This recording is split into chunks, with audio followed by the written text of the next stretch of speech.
Sometimes comes from good assessments, explaining how you got a certain place, and then just listening to parents, which is a part of parent participation, which we'll talk about later. Subsequent to that time, part of what you'll see in some legal wranglings is that you all know that the IDEA was reauthorized in 2004. And after that time, there were a number of lawyers, and there still are lawyers, that say the new IDEA changed the federal requirement of basic floor of opportunity and actually raised the bar a little bit, that you needed to provide meaningful educational benefit, not just some basic floor of opportunity. We have Ninth Circuit case law that says, no, Rowley still applies, and at the end of the day, our legal charge, we have to make the access meaningful, but what we need to do is confer just at least some educational benefit on disabled students. This is again, just a summary of the Ninth Circuit case, JL versus Mercer Island. In case you ever want to reference it, it is the Ninth Circuit case that confirms that, in fact, Rowley is still alive and well. The standard hasn't changed. That is what our goal is as an IEP team meeting, is to provide this meaningful access to confer some educational benefit. That's not to say that if we can't get extraordinary progress out of a child, that shouldn't be our interest. But from the legal standpoint, conferring some educational benefit is the standard that still applies. How many times have you been in a IEP meeting where parents are adamant that something else is better for their child? And they want the private program, and they want these other services. What do we do in that situation? At the end of the day, we have to listen, first of all. Again, parental participation. We really need to listen to parents' concerns. A lot of times I've found that they have a concern about something that our program actually does address, but for whatever reason we have not clarified that, we haven't explained. Don't get me wrong, there are a lot of situations where we have done all of that, and we've got that parent that will just not listen to us. But I think by and large, a lot of parents, just with more explanation, will understand how our program is designed to meet the unique needs of their child. At the end of the day, though, it is our burden and our obligation as an IEP team to develop and offer a FAPE that meets that Rowley standard. And if we have done that, then it doesn't matter if a parent prefers a different placement. It doesn't even matter if that parent's placement would increase and would actually be better. They may have better services, better teachers, more time, more services. If we have complied with what Rowley requires, and we can prove that our program will provide some meaningful benefit, then we have provided FAPE, and it does not matter what that other placement would require. Are there any questions about that? Okay. Obviously, we also have an obligation to provide services in the least restrictive environment. Anyone want to tell me what you consider in an IEP team as to what constitutes LRE? Nobody? It is an it depends question. Yes. Thank you. There are a couple points that I just want to point out. There are sometimes parent advocates who will argue that least restrictive environment is always full mainstreaming. And our response to that is, you may be right in some cases with some kids, but in other cases, that may be the most restrictive environment for a child. And so it's important that IEP teams have a real substantive discussion about least restrictive environment. Sometimes when I find, and I don't know if it's just a phenomenon that if a lawyer is at a table, people sit there and wait for the lawyer to ask questions. When I am in a meeting, I try not to do that. I try to kind of be in the back and allow the meeting to go on, and then if I see something that's going in a direction that I want, I'll pull it out. So maybe all of this happens, but typically when I am in meetings, I find that people don't like to talk as much as I think they should. And I think that particularly with school psychologists, you have a layer of information that a layperson doesn't have in terms of what a child's needs are. So the first thing when we're looking at least restrictive environment, you want to look at, the academic needs of the child and the academic ability. What academic support is that child getting in the classroom? What benefit is that child getting in the classroom? You'll want to look at, again, the non-academic benefits or deficits that a child may be having in that classroom. You need to look at the impact of that child on the other children in that classroom. That is relevant for you to discuss in an LRE conversation in an IEPT meeting. And at the end of the day, you can also look into the cost of the placement. Is it cost, you know, is there an issue of cost that makes this not the least restrictive environment for that child? That's the element I like the least. It's appropriate for us to consider that, but I find that the other elements are more substantive and more helpful. I have a case where we have a severely autistic child whose parents are adamant that he remain fully included in the classroom. The classroom is not set up for that, but the family fell in love with the teacher. Interestingly, after a huge fight and a settlement agreement, that's not what they wanted. And at the end of the day, at the end of the year, they wanted to continue his placement in this classroom. And our position was that he was really getting a parallel track instruction. He was not getting what the teacher was teaching in that classroom. She was such a wonderful young teacher that she basically was teaching 2 classes. And so she was modifying his program in a way that did not meet the standards for her regular classroom. He was really kind of isolated away from all the other kids because he wasn't able to function in the same way that her classroom was set up. And so he wasn't really getting any of that non-academic benefit out of that classroom either. He wasn't that disruptive, but we've had those kids too who are disrupting the classroom to the degree that other children are so negatively impacted that would be another element. And at the end of the day, the cost was that he had to have an aide that basically helped him with a program that the aide wouldn't have been necessary if he had been capable of participating in that program. But the team really sat and really talked very substantively from each perspective. The psychologist's perspective about the cognitive ability of that child, the teacher's perspective about what he actually was getting out of the classroom and what he was not getting out of the classroom.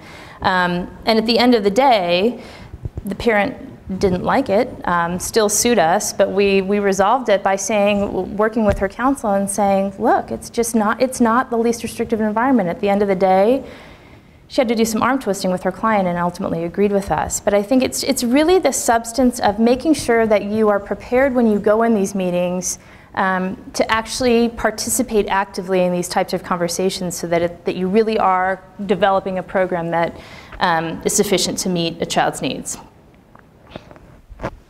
Any questions about that? Yes? One question, I hope it's not off, but often when we're sitting and we're talking about related services or whatever, the sense that I get is they want those services to ameliorate the presenting disability. So we provide vision therapy, we provided X number, they're hoping that, granted, I understand, they want those problems to go away whereby they can benefit from their educational setting. Can you just, with regards to the Rowley case, can you talk about the basic educational benefit of that and our requirement to really ameliorate those whatever disabilities? Sure. I think you go back to, first of all, did everyone hear the question? Okay. We have to go back as a team and really look at what the requirement is for related services. So the standard is we provide those related services when it's necessary for the child to receive educational benefit. Sometimes, I think what you're getting at is that there are parents who feel like that will solve all of these other problems. And I think if you come at it from an educational standpoint, likely the answer is going to be it likely will not solve all of the problems, but it's used to assist in the access to the education. So a couple of things to point out, and I don't know if this is exactly what you're getting at, but one point I wanted to make is that even if a child could benefit from a related service, obviously, it's not required if we can allow the child access to the curriculum through some other type of modality or service. So, example, occupational therapist, I have a child with a severe medical condition. Parents want the use of a cuddle swing, they want suspended therapy because the child enjoys it.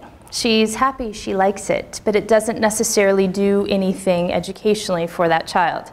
We also have concerns medically as to whether that would cause her to have additional seizures that she certainly has a problem doing. So when we're looking at the related service, that the parents weren't happy with this, but at the end of the day, our offer was not to have a swing, because when you look at the purpose of the related service, what is the purpose of it? For her, she needed some sort of sensory stabilization, sensory techniques and strategies, which we could do with a peanut ball and a couple other strategies that the physical therapist came up with. So I think part of the dialogue with parents is helping them understand the purpose of a related service.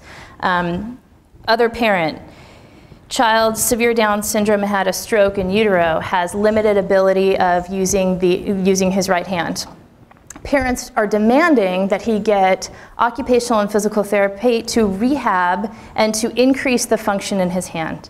We're currently fighting over that because we have, in what we believe, appropriately developed an IEP that includes some physical and some occupational therapy. But if you talk to the therapist, the importance in an educational context is accessing the playground, being able to write, doing these things, which he could do through other means. So we drafted goals kind of to appease parents that we would not have a goal that didn't, we would have a goal that included the use of both. But our goals were not for the sole purpose of increasing strength. It would not be like a medical model of physical therapy where your goal is to rehabilitate effects of a stroke. But sometimes that conversation is a bit hard to have with parents. At the end of the day, we need to just continue to refer to that definition of related service, the purpose of that, and how our program will give that service or support or strategy so that the curriculum and the program can be accessed. Does that answer your question? Okay. Any other questions about that? Okay. Moving on to FAPE, just some critical questions that people have had in FAPE, and some of the ones we think are most important to remind you, at least. And again, forgive me, I'm sure most of you have heard similar presentations with this information before, but sometimes we've found that just a refresher course is helpful to remind people of what to be actually looking for. Why can procedural errors create a denial of FAPE? What's a substantive error really? What are the needs of the child? And did we provide services that are reasonably calculated to provide educational benefit? Those are critical questions that are typically the foundation of due process complaints once it gets to that point. Procedural flaws. I wanted to just remind you, and I'm sure all of you know, but the IDEA, when you're looking at requirements, has a very strong substantive requirement, obviously, but it also has an equally strong procedural requirement. And the reason for that is the legislature found that it was very important for school districts to operate in a way that made sense procedurally so that the child at the end of the day and the parent had an opportunity to be substantively honored through the process. So there is, in all kinds of cases, starting with Rowley and everything else, when we're dealing with procedural violations, cites the language that we've put in here, that the federal law requires the states to establish a set of procedural safeguards to ensure that the student with disabilities receives FAPE. Two things. Number one, procedural flaws don't always require an automatic finding of a denial of FAPE, but it can in one specific area, and that is with parental participation, and I'm going to get there next.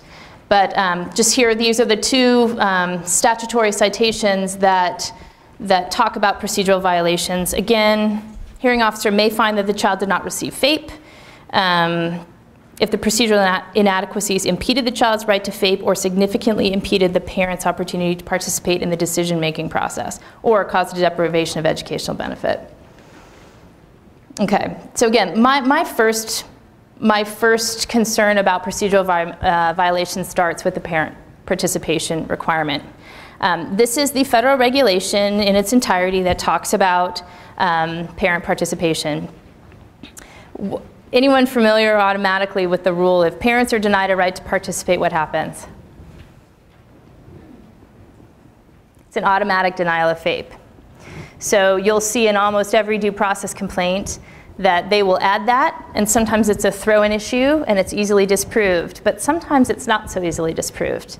And if you look at the decisions that have talked about this issue, there are sometimes some very significant results, like payment for private schools and payment for in-home ABA therapy, even when, this is the one thing that's so hard for my clients to understand, at the end of the day, we may not have done anything wrong, and substantively we can absolutely prove that a child has made progress and in our view has received educational benefit. But because that parent was denied the right to participate, a judge ordered, in a couple cases, actually in a number of cases, reimbursement to the parent for that failure. So you do not need, you don't even have the right to try to prove. It didn't matter, the child was fine. If the judge rules that you have violated the parent's right to participate, there will be some award to the parent, and typically it's reimbursement for the services that they have provided unilaterally. So how do we make sure that we get parents to participate? A couple things. This regulation you'll see in subparagraph 1.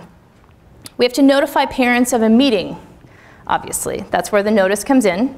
We have to the requirement is that we notify them early enough so that they have an opportunity to attend. What does that mean? Who's heard the, you didn't give me 10 days notice and therefore I haven't gotten enough notice? Okay, that is nowhere in the law, just so you know. But for some reason, it's this myth out there, and parents come up and say, well, you violated my rights because I don't have 10 days notice. It's a good practical rule, and cases have certainly said that 2 weeks notice is pretty good relevant notice. But if the parents, if we're given 1 hour notice and they can attend, that's enough. I don't recommend it. Don't hear me that I'm saying, you know, give a parent's 30-second phone call. But there is no 10-day rule out there, and that's one thing that's a little pet peeve of mine. If, however, you give parents notice and they say they cannot come, we need to make sure that we do everything in our power to make sure that they can attend. So even if you've given them 3 weeks notice and they can't be there, we need to try to work out a different time. I have a couple caveats to that. We do know the case where a parent will never come. And she's using that as, well, I can't come on that day, I can't come on that day, and I can't come on that day. And at the end of the day, it's a stalling tactic. And you can't, what it effectively does is prohibit you from coming to the table and putting out your offer of FAPE, and therefore you have no defensible offer at a time you need to be. So again, it's the it depends answer. When we're looking at making sure that a parent, in terms of participating in a meeting, has the right to do that. Rule of thumb for me is, what is the purpose of this meeting? If the parent has requested the meeting and it's in the middle of the year and we try to accommodate, great, let's keep going out. But if we have an obligation statutorily to have an offer on the table prior to the next school year, and it's 3 days prior to the last day of school, and we've been trying for a month and a half to get the parent to attend, that's when you can hold the meeting without them. What I try to do is put in a kind of communication that says, you know, we've tried, document the efforts that you've made to try and get that parent to the table, and indicate that we have an obligation to convene your annual IEP. We're already late. We need an offer of FAPE, all in nice terms, obviously, to start the school year. We really, really, really hope you can attend, but this is the last day that we can convene this meeting. And then, if you can't attend, we'll certainly forward you a copy of the IEP meeting and follow up to see if you have any questions or you want to reschedule the IEP. One of the other myths that I hear is, oh, well, we tried 3 times, and so therefore we can hold the meeting without the parent. There is no 3-time rule either in the law, just so that you know. We have an affirmative obligation to do everything we can to make sure that that parent participates. There is a section in the regulation, yes? I have a question for you, Cathy. We have a parent up in our district who's very familiar with sped law, blah, blah, blah. Anyway, she usually sets out a whole big range of things we have to do before she'll agree to the meeting. Yes. Is that actually required of the school district to do all these proofs, like send up a proof of certification of your employees and things like that? Or No. What are the other types of things? But that's not to say you shouldn't do some of them. She wants to be sure she can invite someone, which is fine. She wants to have proof of that the people are reasonably trained to work with their students. Other things sort of ex parte, like outside of the meeting that she wants to talk about before Sure. actually convene. So Sure. Yeah, how much information do we have to give parents in advance of a meeting prior to convening the meeting, and do we have an obligation to provide everything they ask for? The answer to that is not necessarily legally in the law. Sometimes you should do some of that and work as hard as you can within reason to help them. So a couple examples. I need my assessment reports 6 days in advance of a meeting, otherwise I can't participate. Nothing in the law that requires that. However, if it's at all possible, if you've got the reports there, don't hoard them until the meeting. Get them, get them so they have an opportunity. I do think I've done this for a long time, and I still get in a meeting, and you're handed a 30-page report with all kinds of numbers that make perfect sense to psychologists, but even after having an opportunity to talk with you, it's hard data to understand. And if you have a parent who's never seen this before and they don't understand what it means, it is helpful to give them time. But when they say to you, you're legally required to do this before we can have the meeting, that's not true. They do not have, in terms of providing documentation that they're adequately trained and all of these things, there's no legal requirement that you have to give us, a resume to every parent for every teacher. Sometimes I have put in responses very generically that all of our teachers are credentialed to, every teacher on your child's IEP team is credentialed to teach the classes and has all the appropriate training and credentials needed. That is sometimes a stall tactic, and I don't think you have to fall for that. On the other hand, if you're 2 steps from hearing and you're going to put it in your evidence packet anyway, I don't think that judges don't look kindly to us trying to hold information if it's reasonable to get to parents. But there's nothing in the law that says you have to do that prior to going to a meeting. Any other information that they've been specifically asking for that?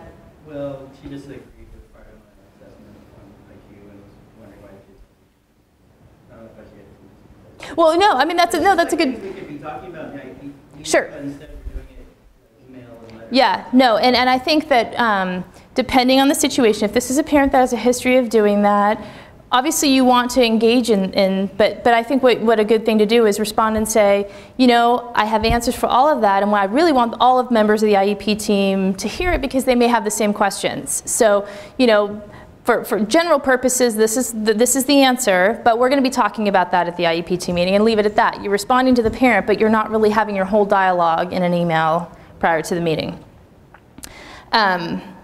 Okay, so any questions about conducting a meeting without a parent in attendance? And maybe you aren't the ones necessarily responsible for setting up these meetings, but sometimes I do know that you get questions posed of you that sometimes you answer or ask, because that's usually a big one. Okay, if you can't get a parent to come or indicate that they're going to participate, document. The federal regulation, or maybe it's the state, but there is actually a regulation language that talks about having the district take efforts to actually drive out to a parent's home and knocking on the door and making sure that they understand their rights to participate in this process and to invite them to the meeting. And we've done that. It makes people furious sometimes, but it complies with the law. It's what the law says we need to do. Send them some letters. It's helpful in 2 ways. Number one, it's really trying to reach out to them on an honest level. On the flip side of things, it also provides the documentation you need to disprove an allegation that you've denied a parent lack of participation. Again, it shows detailing records of visits. Sometimes we have encountered, and this comes directly from the law, but it's not uncommon for parents to say, I don't speak English and I didn't understand, I couldn't communicate. So make sure in those incidents where you do need interpreters to bring or to have the appropriate people communicate with parents, so that they do understand what's being asked of them and that they are in fact invited to participate. Again, as you all know, parents are entitled to a copy of the IEP at no cost. In here was, this is just a case history. I believe it's a case that Jack tried, and it just shows you a little bit of the outline of the judge's discussion. Parents in this case did deny that they were denied, or did argue that they were denied meaningful participation, that they failed to appropriately assess, and that the student didn't receive appropriate services. In this case, they sought reimbursement for an IEE, ABA, and clinic-based programs. I thought this was interesting in terms of the testimony. Mom argued in that hearing that as part of her meaningful participation, she was there to soak up as much information as possible, that she was there to listen and didn't want to discuss anything about that. I see that sometimes, particularly when lawyers are involved. It infuriates me when a parent lawyer quiets a parent, because in my view, that's their child at that table, and they have every right and should be the ones communicating what their concerns are about their children. So when a lawyer tells them not to talk or don't say anything, or they interrupt and say, well, what the parent really meant was, but at the same time, if we're offering them an opportunity, that's what we need to do. Mom, this gives some of the information about what Mom was claiming. And the district responded appropriately. She talked about how she wanted to see a different site. The district afforded that. She didn't agree to that placement and wanted the district to pay, obviously, for what she was getting herself. The district followed up, attempted to obtain additional information about what the student was receiving. Part of what I gleaned from this case is we can never let up. We can never just say, fine, the parent is not cooperating with us, they are not, they're not helping us, and so we give up, we're done. It's always our burden to keep following up in the best interest of the child to obtain that information and to respond. In this case, parents hadn't asked for an IEE, again, went back and forth about rescheduling, and then eventually mom never consented to an additional rescheduling of a meeting. District won this case. The judge in this case denied any reimbursement because the judge found that parent actually was given an opportunity to participate. Parents, I call it bad behavior, is not ignored by ALJs. It's the burden of us, obviously, to put that testimony out there, which is where all of your documentation comes into play about how you've really encouraged the parent to participate. But in this case, it talked about how the district did everything that it was supposed to do in terms of trying to get the parent to engage. She did not cooperate with or complete the IEP process, and therefore the parent was not awarded what they wanted. But there is this note here, and it's from Jack, but be careful when interpreting this language because there are cases that come out 180 degrees differently from that. Haven't cited all of those for you, but again, remember that it's a automatic denial of FAPE regardless of what a child may or may not be doing if we've denied that parent the right to participate. A couple of things I think we've gone over for the most part. Notice of assessments, obviously talking about assessment plans that we get out to parents. IEP team meeting notice, I think we went over that. Responding to parental requests. How do we do that? As a quick reminder, and most of this will probably come from program specialists, but when parents ask for something and we are denying what they're requesting, we should be sending a prior written notice that clarifies what we are and are not agreeing to do and the reasons why we are not agreeing to do that. And a lot of that will come back to the assessments that you have done with respect to a child's needs when you're trying to say, no, we're not going to provide that extra session of whatever it is, or no, we're not providing in-home ABA because of whatever. When parents are demanding certain things in written communications to you, it's a best practice to respond in a prior written notice, sorry. Obviously, it goes without saying that when parents are calling to respond and call back, I always get the allegations from parent attorneys, oh, well, the parent reached out and they never heard from the district. And then I go back to you guys and you say, yeah, I called them 3 times. And there's always a flip side of things. But to document that, and just remember, there's a stronger burden on you to keep the parent participating than it is on them. That's how I view it. At the end of the day, when you're in hearing, you better bet that we will pull out all the stops and use all of that to paint the picture that this is an uncooperative parent. But you never want to get there. That's the thing. You don't want to get to due process if you can prohibit it. So maintaining that relationship, continuing to be responsive to parents' concerns in an appropriate way. Obviously, there are limits too. Parents do not have the right to abuse you. They do not have the right to be harassing. And some cases obviously walk that line and some cross that line. But in your general world, just remember to make that extra effort so that you're protecting yourself against parental participation claims.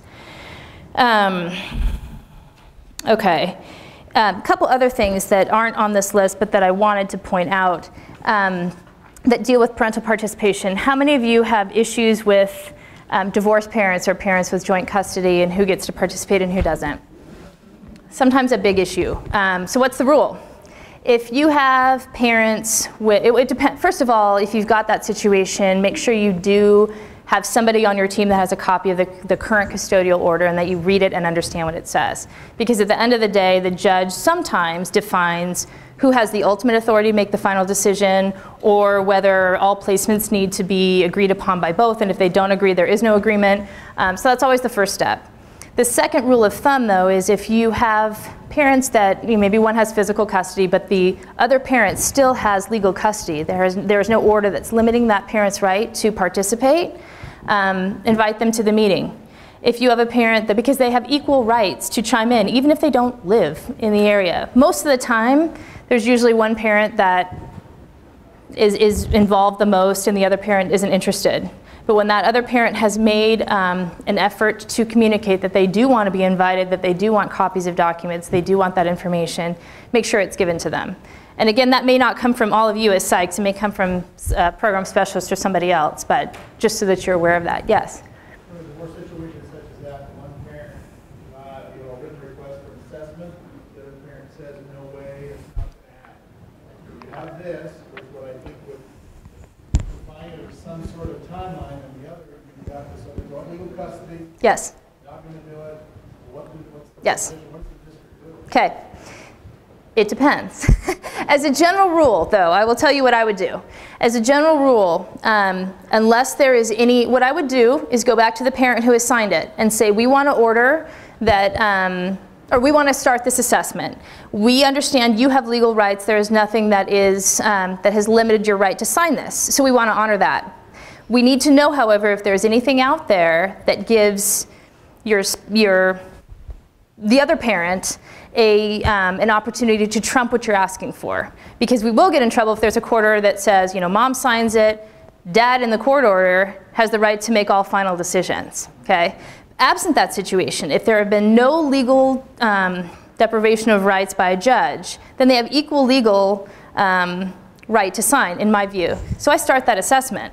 That parent who didn't consent can file a due process hearing against the district and allege that they didn't want the assessment or they disagree with the assessment. But typically, if the district is in agreement that the child needs to be assessed and wants to assess that child, I don't believe there's anything illegal in going with the signature of the parent that signed it.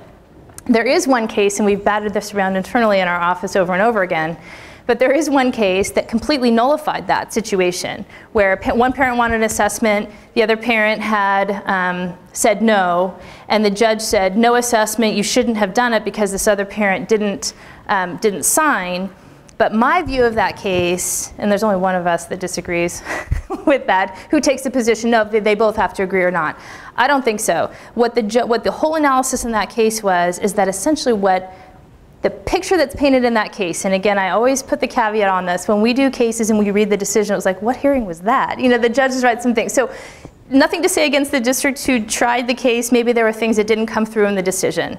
But what it sounded like was the judge found that that parent didn't have the right, it was a parental participation case. That parent didn't have the right to participate, and it kind of looked the way it was written, that the district was siding with this one parent and they didn't want the other parent involved because they agreed with this parent was kind of in line with what the district wanted, and so they weren't giving the other documents to this parent. Whether all that's true, I don't know, but that's how the judge analyzed it, and that's why he said they both had to agree, otherwise there's no assessment. But I think that case is a unique situation, and that's why, again, though, I say, go back to the other parent and say, is there anything you're aware of that limits this parent's right to sign this assessment? And if they can't produce anything, get the reasons why this parent doesn't think the child should be assessed. Make sure that parent is given the opportunity to be involved, to provide the input as to why that parent doesn't think there's anything that needs to be further evaluated. And then you address the parental participation side for this parent, all the while being able to complete the assessment in a timely manner.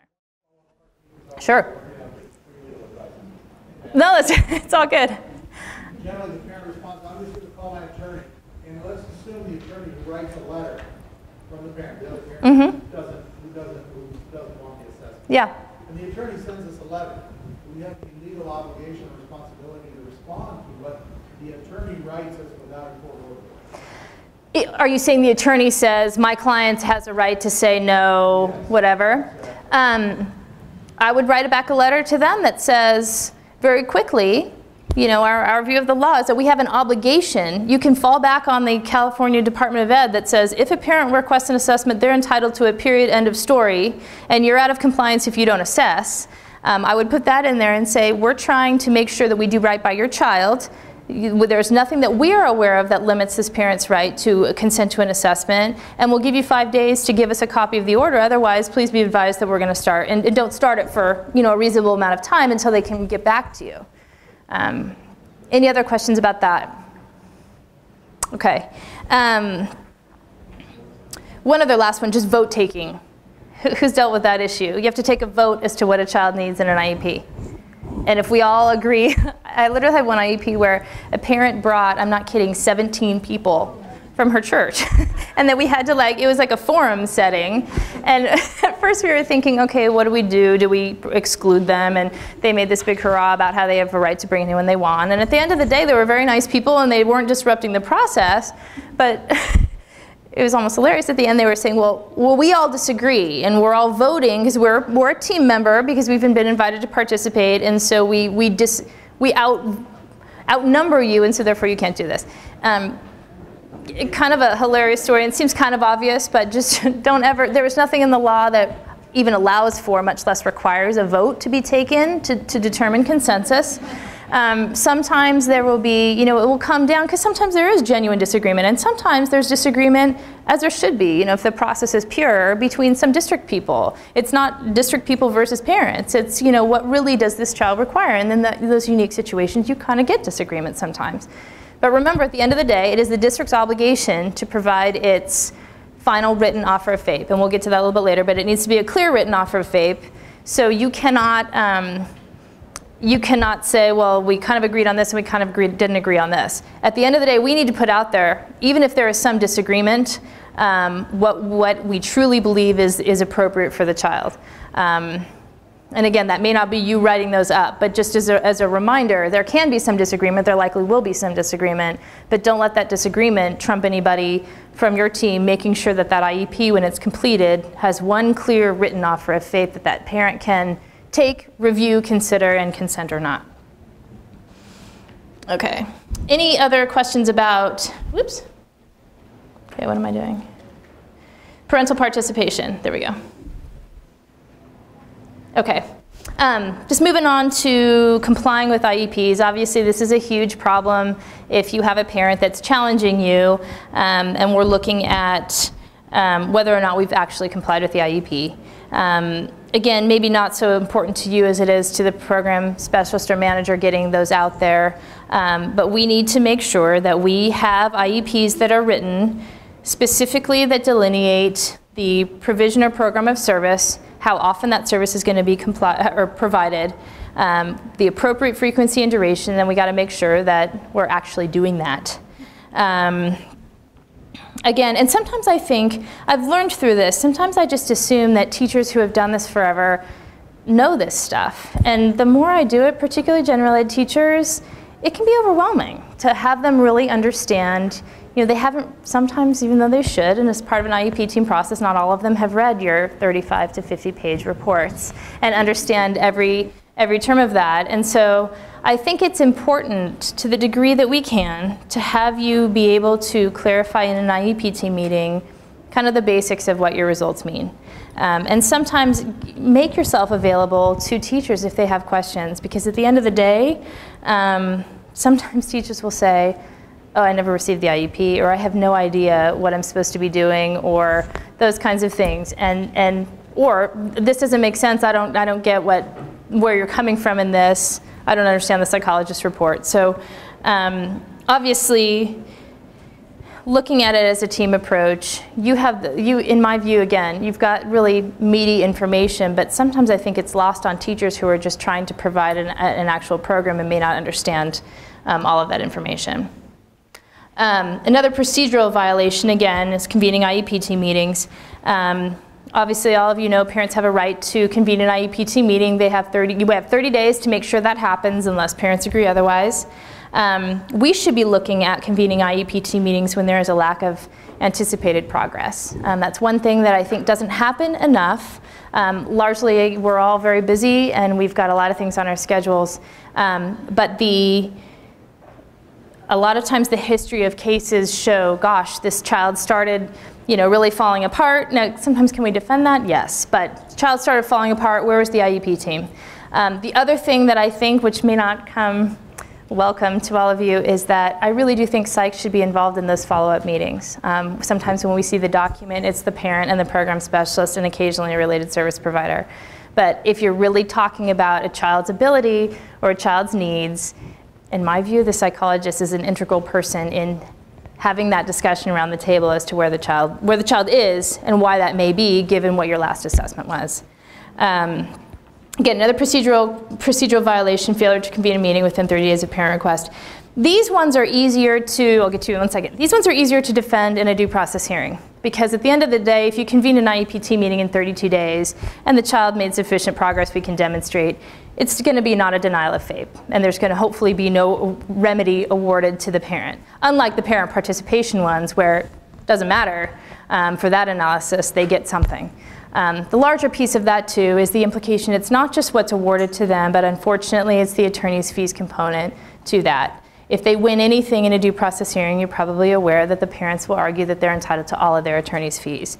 Then we end up spending time splitting out in an argument how much they actually won in a decision and how much they didn't. The problem with the parent participation one is if they receive a big chunk of a win and they got the award, they got reimbursement for the private ABA home program for a year, that's going to be a lot of attorney's fees that the other side is going to claim we need to pay. And so all of these, there's a larger real world practical problem with even just small things that seem somewhat minimal when we're dealing with kids and all of these things. But globally, from a district perspective, it's just important to remember they have serious consequences financially, even at the end of the day, if the kid really isn't that harmed.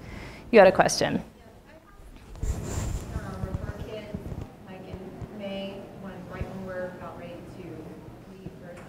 Yes. And they say that they give them to me so I have something to do over the summer. Oh, Lordy. Well, I'm there and they're not. And I'm never comfortable with that because how am I going to involve, and not just a parent, but representatives of the school. Right. And I've mentioned that before, and they said, well, you can just kind of round up some staff in the district office and call an IEP meeting. And that still makes me very uncomfortable. It should. With that notion. Yeah, because then the school's not participating. No one who's referred the student is participating. Can you kind of touch on the legalities of that? Absolutely, and I think that would be very important for an administrator to maybe in some sort of teacher or principal meeting or something have a quick 15-minute conversation about that, because you're absolutely right.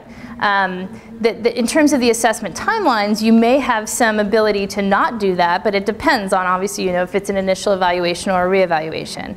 But you've hit it perfectly on the head, which is that if you need to do any component of assessment over the summer, you don't have access to observe the child in the regular educational environment.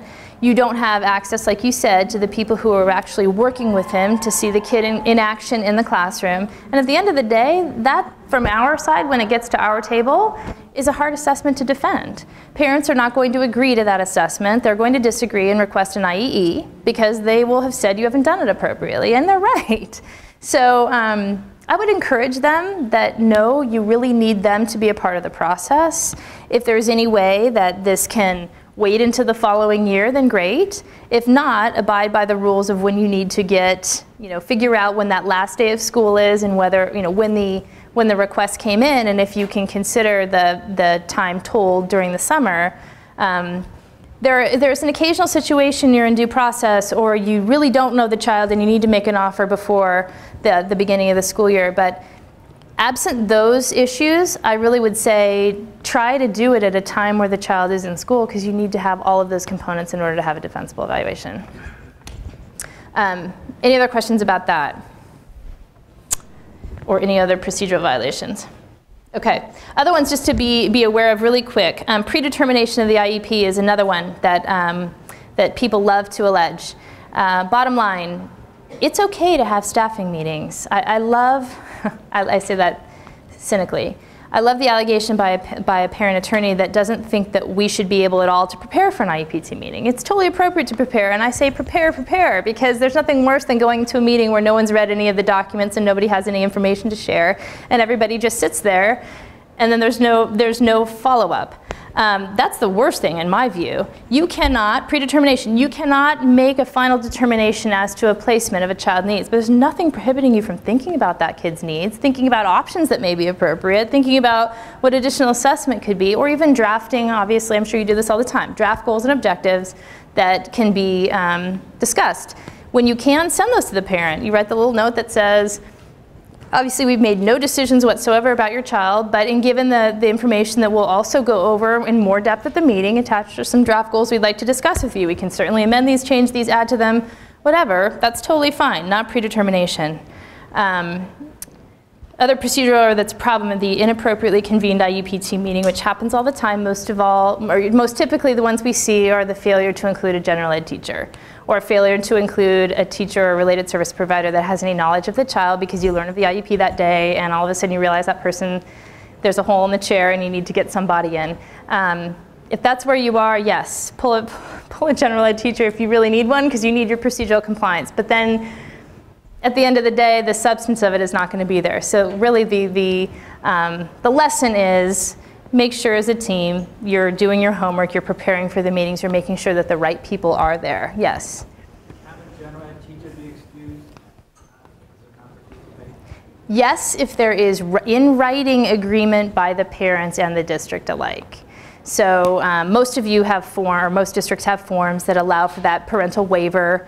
Make sure though that the parent is understanding that and is in full agreement. And then document in writing in the notes too that parents were asked about that, or in advance. You can do that in advance of the meeting too. We don't really think the general ed teacher is necessary because do you agree or disagree? If they agree, say great, we'll have you sign the form. We're going to document that right here. But don't just best practice would be to do it in advance of the meeting so you've got it all documented there so you don't have to scramble when you get there. If you're in that position though, just make sure that the parent either signs your form or somewhere else in writing initials in the notes that they have agreed that that general ed teacher does not need to participate. Yes? And although this isn't ideal, but could you touch on people playing multiple roles Yeah. in the meeting, like a principal that has a general ed credential or Yeah. That, and again, we say this all the time and I will recognize it's so easy for me to say, oh, that's not best practice. And I totally understand, things come up and people are busy and these meetings take a long time, probably longer than the legislature ever contemplated, but it's not best practice to do that. And in any situation, I would say don't, if you can. The program specialist who has a gen ed credential should not be sitting in as the general ed teacher for an IEP because that, in reality, you're not the program specialist is not that child's general ed teacher and isn't bringing to the table, going back to the purpose of why that law is in place. Everyone has a different perspective of the child and you're there for that specific child. So some general ed teacher down the road who isn't working with that kid, similarly someone who's just wearing the hat to satisfy the procedural requirement. Can you get away with it sometimes? Yes. Is it in the best interest of the kid? No. Would I recommend that you do it? No. If it's absolutely you're there and it's done and you have no other way to remedy it, then But I also wouldn't have a person sign twice. You can't have a person say, I'm here as this, this, and this. Sometimes they can say, okay, I'm serving in the role of this. But, it is a procedural violation. So we have ways of trying to massage it, but it's not best practice and I would not recommend it. Anything else about staff meetings? I think we kind of touched on meeting without the parent, really try to get them to participate, but there are situations where it's appropriate for you to go ahead and meet without them. Alternate offers of FAPE, you probably all know this too, but make sure that any written document that you see, any written document that you see being drafted, if it is not clear, if the offer is not clear, that is a problem. If it does not give one written offer of FAPE and one specific placement, then it's a problem. There are times I recognize that sometimes you're looking at two things and you really are thinking option A as a team, but parent says, oh, I really want to see option B. Make sure the document has your offer of FAPE as option A. And then you can put in the notes, district is still willing to allow parents to see, this classroom, and if it's determined, the IEP team can come back and rediscuss this issue, or we can communicate in writing through prior written notice or something like that. But as of today, the district is making an offer, and it is this, to get around those issues. Failure to include parent input in the IEP. You'll see this allegation a lot when parents don't agree with what you've offered. You do not have to agree to everything a parent says. It's just given, obviously. You also do not have to agree to recommendations made by a private evaluator, but you have to consider it. So make sure that when, I've had some staff people say, well, they brought this private thing to us, and it was a medical PT, and so we didn't have to consider it because it wasn't educational. No. You don't have to abide by it. You don't have to agree with it. You don't have to incorporate in the IEP all of the 15,000 recommendations that assessment makes, but you better consider it and have a discussion about why that is or is not required for a child in the educational context. And then you deal with both the parental participation, you deal with parental input, and you actually probably have a better, more substantive discussion about the child's needs, and then your offer ultimately becomes more defensible. Again, we've talked about the clear offer of FAPE, input by the parent, specify intensity of service. Make sure that your frequency and durations are clear. One of the things that I'm seeing a lot being challenged is sessions. We're having 30 sessions or something. What does that mean? An argument, I'll have district folks explain to me, well, that's the bulk of the school year once a week, but it accounts for the therapist being not available or something like that, but it's really designed to be once a week, one time a week. Just include that in your notes, because otherwise the argument can be made, and believe it, it's so silly in my view, but I've seen it be made that this could be 30 sessions in 30 days and then they have no whatever service it is for the remainder of the school year, which is obviously not what you contemplate. Just make that clear in your discussions and make that clear at the end of the day when you're developing your IEP. Frequency, duration, that's the same thing. Goals in all areas of educational need. It's one that I see almost all the time. I would love input from you on how you help a team assist in a discussion of where goals need to be drafted. Do you provide input to staff based on assessments? Is there a standard level of recommendation, or how do you do that? It depends. Okay, under what circumstances? Like, what do you look at? I mean, I always try to give some kind of a recommendation, or I might give, these are some different things that we could do, for a child that has this disability, and then, you know, the teacher has the final authority there to look it over and go, yeah, I can use this, or no, I can't use this, and so on. But I try to give them at least some options. Anybody else? Part of what I see, and I've gotten some good help with psychologists in defending these things, but a parent attorney who sees any sort of small dip compared to the other scores will say that you need goals in all of these areas.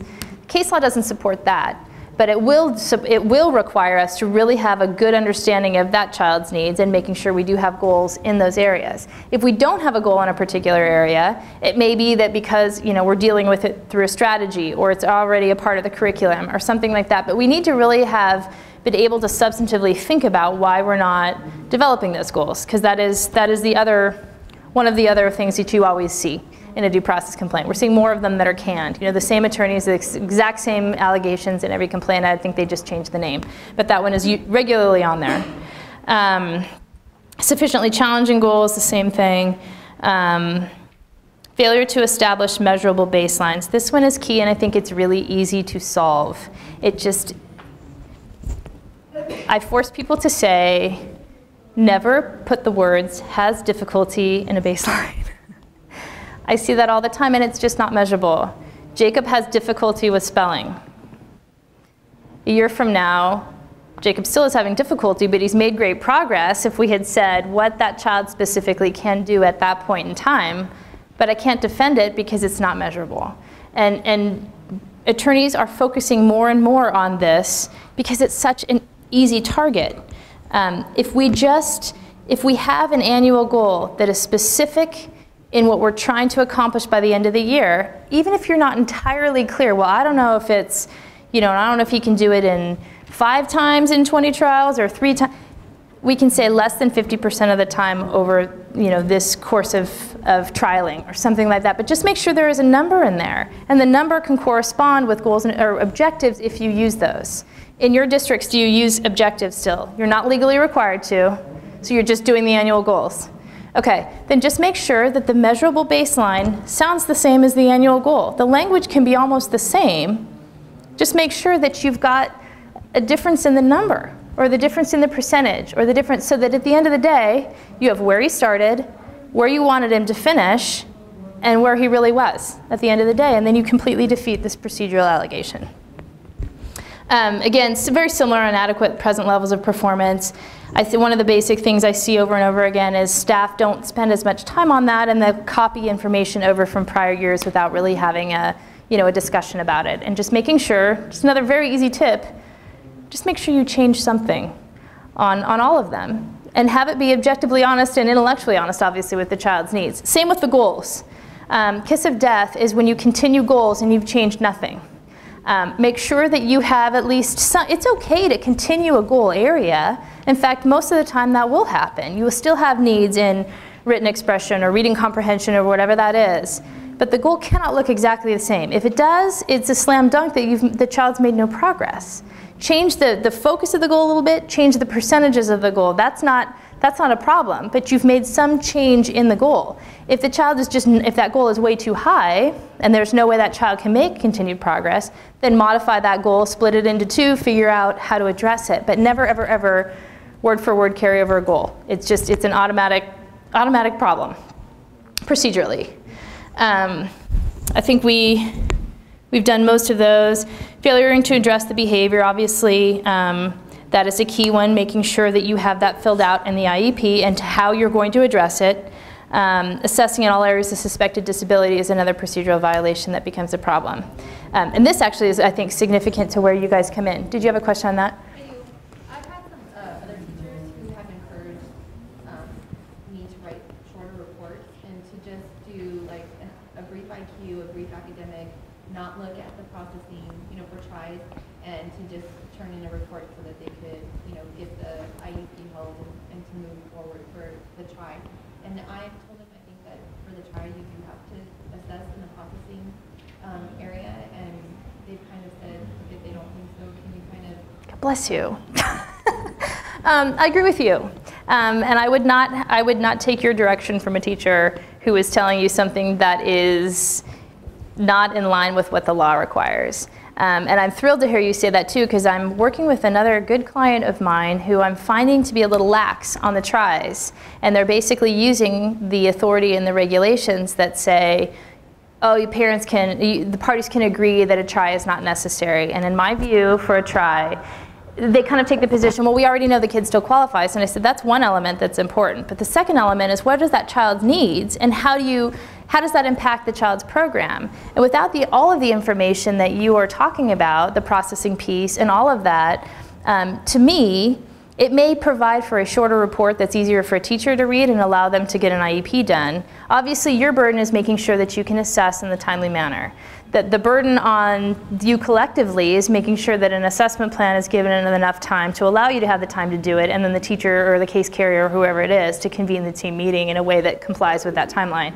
But I would say that just for the purposes of making things simpler, does not help the child in any way, and certainly doesn't help the district in any sort of legal claim that our assessment is shoddy. Because once you do that, and it doesn't include all of those components, my guess is that most districts have some sort of kind of global template that's, it's up to the assessor, obviously. The assessor gets to determine the measures and what's appropriate and how the assessment takes you. But agreeing with a teacher that, oh, you'll make some stripped down assessment just to get it done, absolutely not.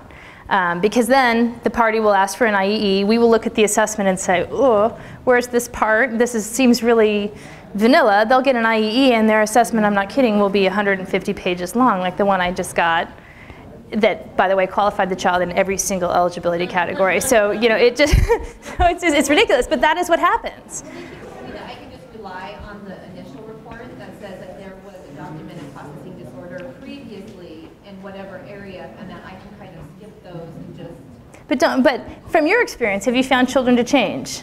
Dramatically. Uh-huh. Yeah. And that's what I've told this other client is, look, things don't stay static. I'm hearing, because sometimes psychs say to me, your IQ really is your IQ, and once we've got it, we've got it. I've seen assessments come out differently. Plus, we also take into consideration that's one day of testing. Who knows if that child was hungry or sick or, sad about something, tired, and that can impact scores. And so, absolutely, I would not take 3-year-old data and say that still applies. I think the law, what I said to this other client is the law is put in place and it says you must do this every 3 years because there is a recognition by the legislature. If you read the comments, it's very clear that there's a recognition kids change and their needs change, and we need to know what that is. So. I think so. Not in its terms statutorily, but if you look at what constitutes an appropriate assessment, and if you read the cases where they found the district has not conducted an appropriate assessment, they will look at these pieces where you'll have another expert that says, well, absolutely, if you're doing a full comprehensive psychoed eval, you would absolutely include that in this, and anything that doesn't would be a procedurally inappropriate evaluation and a substantively inappropriate one, because it doesn't give you the information that you need to talk about a kid's needs.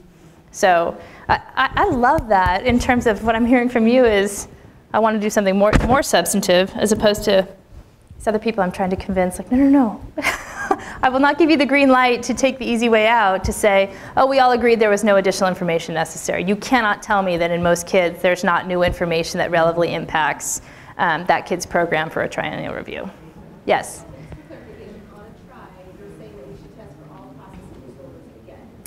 Well, obviously, that comes within your professional discretion in terms of what you know about the kid and what there's reason to suspect may be an issue. I'm not saying you have to do absolutely everything under the sun to rule things out. But it comes into this whole assess in all areas of suspected disability piece of things. Part of it, I think, is really talking again with the parents. What are you concerned about? What are you seeing? Talking with the teachers. What are you concerned about? What are you seeing? And then allow that to have you determine what the appropriate measures are to actually get at that type of evaluation. So no, I don't think, don't hear me that there's a template here and you have to do all of these things in order to complete a defensible assessment. There are some experts out there who will argue that you should, and they do in theirs, and then they piece together something to come up with the result that, obviously they're asked to, well, hopefully not, hopefully they are independent, but sometimes you just see like, okay, you really stretched on that, but the measures, I will say, if you have concerns or questions, don't take the easy road out. If there's something, hey, this is kind of concerning me over here, I need to do this also to follow up. My feeling is, and again, I appreciate and recognize that private people can adjust their schedules, and we have lots of cases and lots of deadlines and lots of meetings we have to go to, but one of the things that is often attacked if you're on the stand is whether your assessment is comprehensive enough to really understand the needs of the kid. And a number of psychologists are brilliant in terms of explaining, I didn't need to do everything under the sun. I know this, and this is what this tells me, and are very good witnesses. But when you have a 3-page triennial that gives one sub-measure on something, which I've seen, and they say, oh, I did a records review and there's nothing different. It's just, I look at that and we end up rolling over and paying for an IEE is really what happens. And then that just sets the course off somewhere else. So, any other questions about that? So we've got just a little bit more time. I recognize that it looks like we've got a lot of slides in this PowerPoint. It's not stressing me out because these slides were actually made for a different audience. So there's a lot of slides coming up that are just very basic for all of you, so we can slip through those pretty quickly. But just to get to the meat of this, is there anything else on this slide with respect to procedural errors that any of you have any questions about? Anything that's come up in terms of your meetings that you want to talk about? If not, I'll just move on. Okay, hearing none. The next couple slides are obviously which you're very familiar with, so I'm not going to spend much time on them. It's just qualifying disabilities, which you're all quite familiar with, and the state code, which talks about eligibility criteria. We'll just slip through these really fast. These were included for people who did not have the same base of knowledge that you did when this presentation was first, or you do when this presentation was first given. So looking at definitions, in terms of eligibility, and I'm sure most of you, this probably isn't news to you, so we can slip over pretty fast too, but some of the things that we see, at least with attorneys who want to have a certain outcome, or they're advocating for a parent, or a parent truly believes that because they've come in with a medical DSM-IV diagnosis, that automatically entitles them to some sort of special ed eligibility. So I guess for your purposes, it's helpful, and I love seeing those assessment reports. When a diagnosis has come in, I, believe it or not, have had one psychologist in a particular case say, well, I don't even need to deal with that because this is an educational evaluation.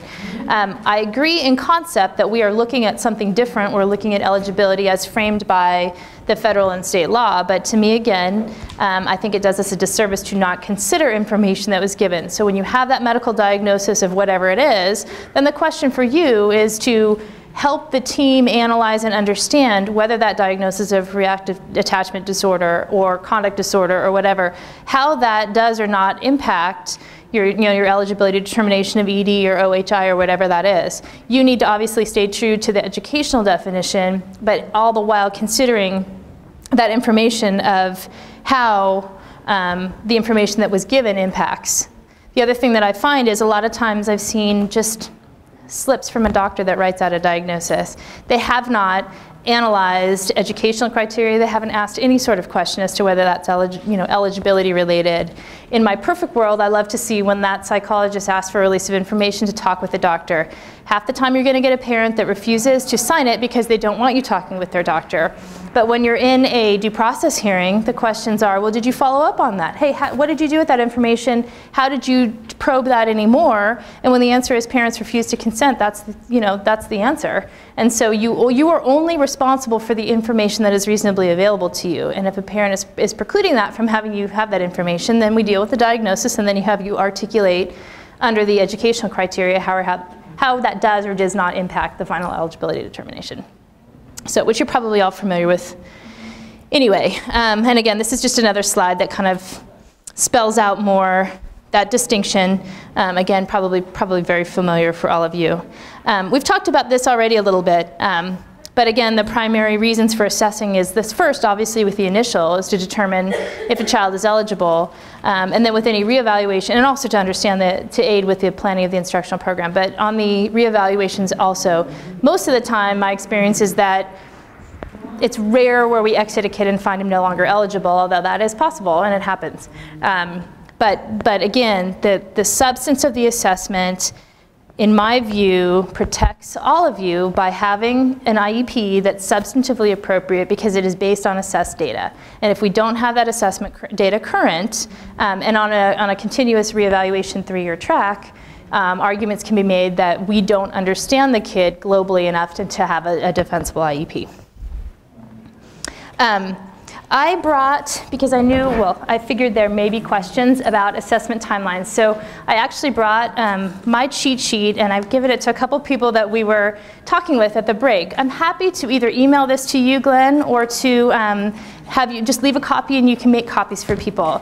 But what we see at the end of every year are these frantic calls from clients that say, what's the timeline for this assessment, and by when do I have to convene this IEP, and when do I have all to do all of this? So what we did is, we actually spent a long time internally and created this chart.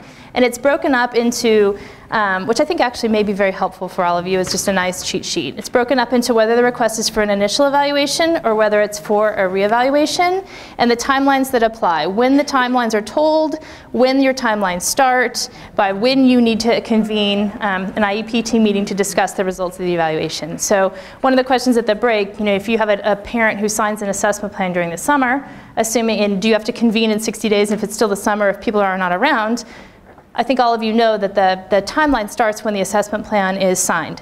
And whether it's an initial, it depends on whether the referral was received more than 10 days before the end of the school year or received less than 10 days before the end of the school year, and then when that signature is signed. So I'm not advocating this, but since we're all friends here, I do know of some people who manipulate this to some degree, in that if they get the referral for the assessment plan, they'll wait the full 15 days, so you get 60 days from the time that it's last signed, so you have more time when school starts again to complete the assessment. I'm not saying that that's best practice, so you should all do that, but it's within the realm of legality. So it's an option that is available to you. So unless anyone has any specific questions about this, I do think this may actually be helpful for you, and we'll make sure that anyone who wants a copy gets a copy. Okay. Perfect. The other thing I do want to point out, though, and some people do not believe me when I tell them just informally, so we've given you the case citation. This is not the be-all, end-all in terms of timelines. I have psychs sometimes say to me, well, I have 60 days period, and that's not always the case. There is court analysis from the Ninth Circuit that says, just because you're granted this timeline under the California Ed Code, it does not mean necessarily that you're entitled to take the full 60 days if the child's needs dictate a shorter time period. So for the most part, yeah, you're covered and no one really challenges it. But if you've got a child with significant needs and the severity of it, you can't just rely on, I have 60 days from the from the time that they sign the assessment plan because that's what the ed code says. That case will say otherwise. Any questions about that? Has anyone by any chance had that come up? Because it's the only time that case is the only time I've heard that. For the most part, I don't think parent attorneys have really glommed onto that much. That's interesting, okay.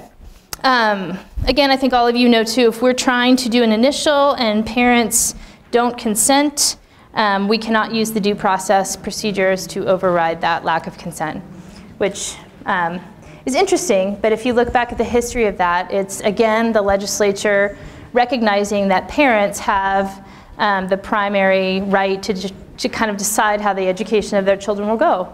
And if they really don't want this, they don't need to be forced to want it. So which is kind of interesting, even if we feel so strongly as educators that this child really needs this because they need the additional support. The parent can choose otherwise on an initial. Again, just some points for all of you to talk about a properly conducted assessment. This kind of goes back to your question about the substance of it, and really looking at this is what the ed code will say, and this is the framework that parent attorneys who are challenging the appropriateness of your assessments will go through line by line and try to argue how you did not satisfy that. Again, all areas related to suspected disability. I'm finding that it's really helpful when you are coordinating an assessment with a parent that you really ask specific questions about their concerns to get to this. I have had, unfortunately, some circumstances where I'll have a psychologist that says, well, I was just asked to do an LD assessment. And there's all along, there's concerns about behavior and there's concerns about emotional problems because that person, that psych was told by a program specialist, oh, it's an LD assessment. They didn't probe it anymore.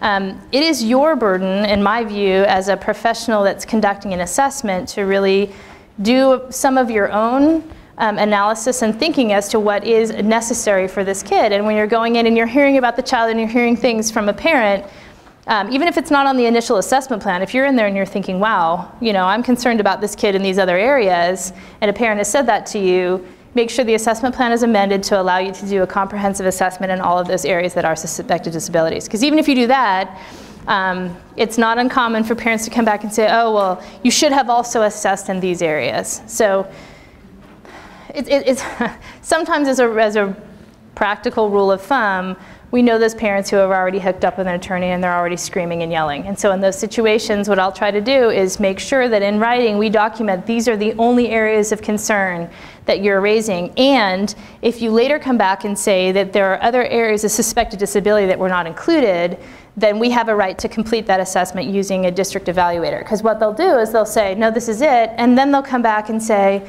no, the lawyer's not involved, the parent.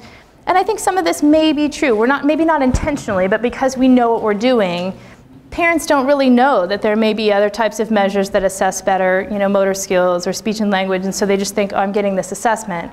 When they hook up with the attorney makes the argument that it was our obligation to know, and given that we did not do it at that time, they're entitled to an IEE using the provider that they want.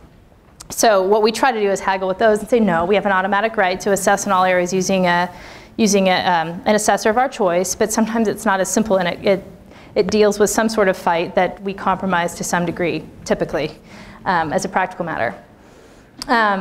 Also, we have an obligation, obviously, to assess, we talked about this before, when some sort of need suggests that there's educational needs, achievement, or functional needs, that a reevaluation is warranted. We know these kids, and I think we can tell when we need additional evaluation data, and if you feel as a professional you're seeing this child at school and you're concerned about something, don't just let it go, because it will come back later to say, well, yeah, you even saw all of this. Why in the world didn't you offer an assessment plan? And again, the reevaluation in the annuals.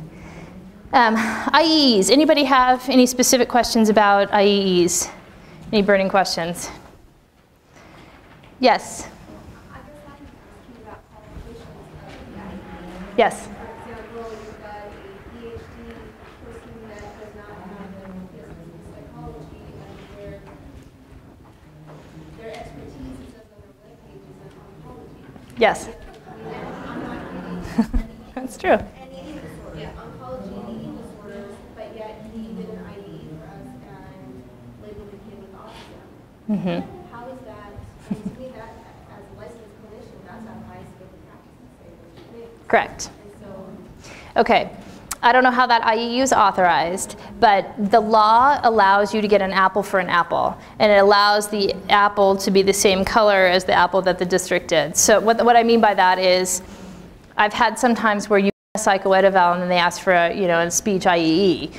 You only get an IEE from an assessment that you disagree with when a district first has an opportunity to do their own assessment.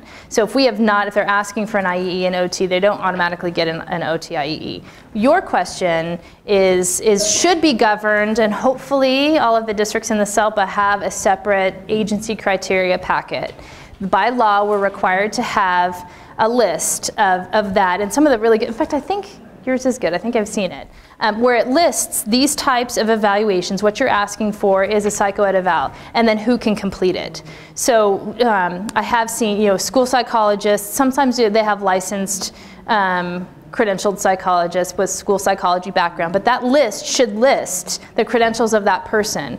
And it should mirror at least the credentials of the person who did the district's assessment. So if that person had no appropriate psychology credentials, and sometimes that comes in where a parent provides a private evaluation with somebody that's just off the street and has no credentials. Again, I will say consider that, take it, look at the information, and then shred it to bits in the analysis of your discussion. So you're not saying, hey, this isn't relevant, parent, but you have the psych say, I don't understand this, or how did you reach this, or this score doesn't say what it says to me, and based on my training, it's this, this, and this. And that's where you really come into play to discredit somebody who may not have the appropriate credentials to do that. But your district shouldn't be contracting someone who doesn't have the appropriate credentials to do the same assessment that you did. Anybody else on IEEs? Yes? What do you see the outcome when you have your IE that has, like, that probably the same person that did that IE that you were talking about earlier, where they qualify for everything? Yeah. I mean, it's sort of my understanding that someone really couldn't qualify. That's right. That's right. So, but then the parents think that, hey, this kid has all these things. I'm like, right. No. Right. And there's two things. Jack and I we don't necessarily disagree on this point, but he always says, don't be afraid of the IEE. You don't have to be afraid of the IEE. And I'm not necessarily afraid of the IEE, but my point is we need to do better assessments globally and more substantive assessments so that they don't go out and get an IEE, so that they feel comfortable with your evaluation results. Hopefully we maintain that relationship, or if we've got a defensible assessment, we can take it to due process and say you're not entitled to an IEE, we're going to defend our assessment.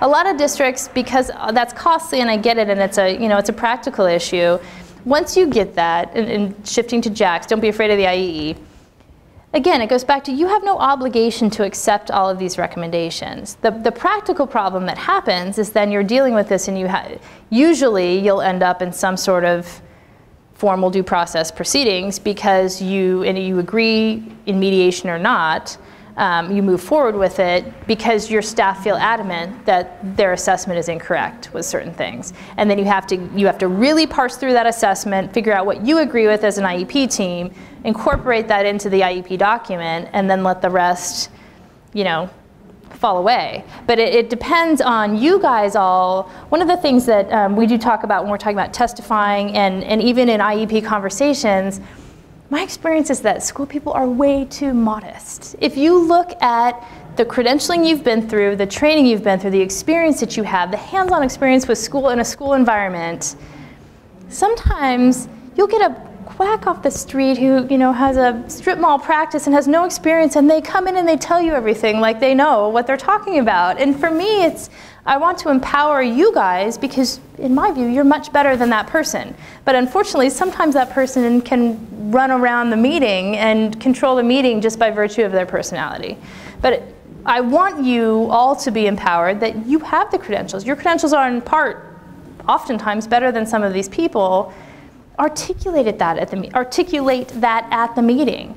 Explain, but some of this takes a lot of homework. It'll take you reading through their evaluation, really thinking about how that differs from what your opinion is, and sharing that at the team so that the parent hears it Because a lot of times what happens is I've had people sit back, well, this is absolutely ridiculous, I read through this, I totally disagree with all this, but they don't say a word at the meeting.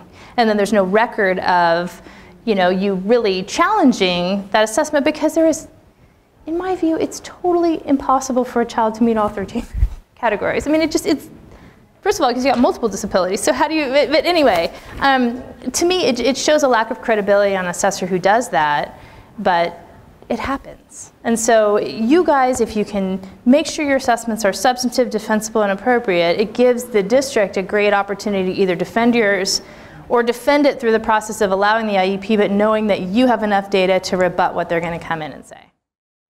Yes? When and ever should you then do the waiver for the assessment? Because I'll speak for her.